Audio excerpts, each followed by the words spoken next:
Welcome to the deep dive.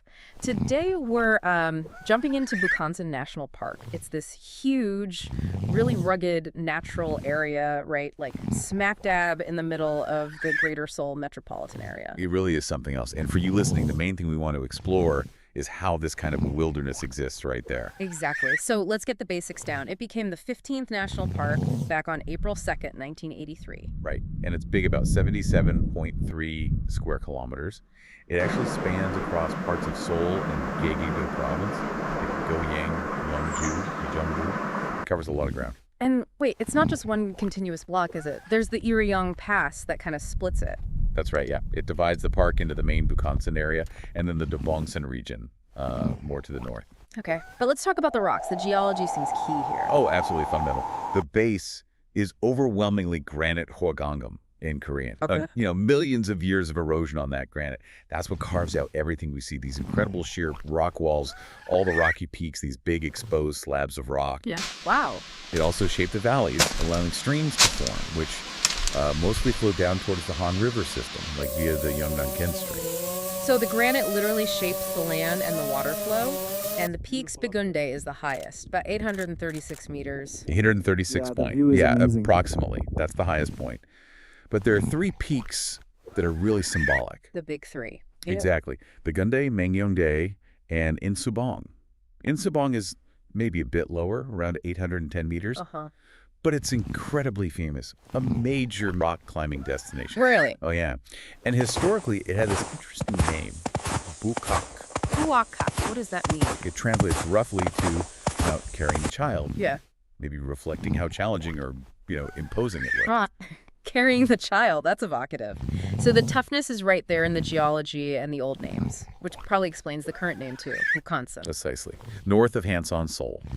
That name really stuck during the Joseon dynasty, replacing older ones like Hansan or Samogaksan. It highlights its position relative to the capital. And that position meant defense, right? I read about Bukhansan's song Fortress. Yes, you have to talk about the fortress. It's this huge stone wall, Saikchuk Sansong, dating back to the Joseon era.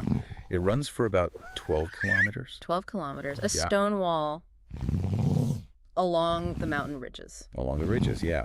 It was a critical part of Hanyang's old Seoul's northern defense strategy. So you're saying the real defense line wasn't just the city walls, but this whole mountain system. That's fascinating. It absolutely functioned that way. It shows this deep integration of nature and defense.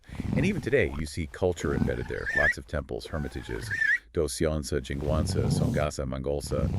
There's still active cultural spots within the park. Amazing. Temples nestled into a defense line. But how does the actual ecology cope being right next to, 25 million people? Well, it's pretty resilient, surprisingly. It's mainly a temperate deciduous broadleaf forest zone. Okay. So you get mixed forests, Mongolian oak, pine trees, cork oak, that kind of thing.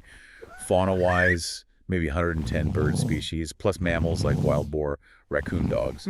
But because it's so close to the city, you also, you see domestic dogs and cats sometimes too. It's a unique mix. Right, the urban edge effect. So, okay, if you, our listener, wanted to hike this, that rugged granite means different challenges. Huge variety. You can go for a really tough one, like the Buguni Yeongbong course.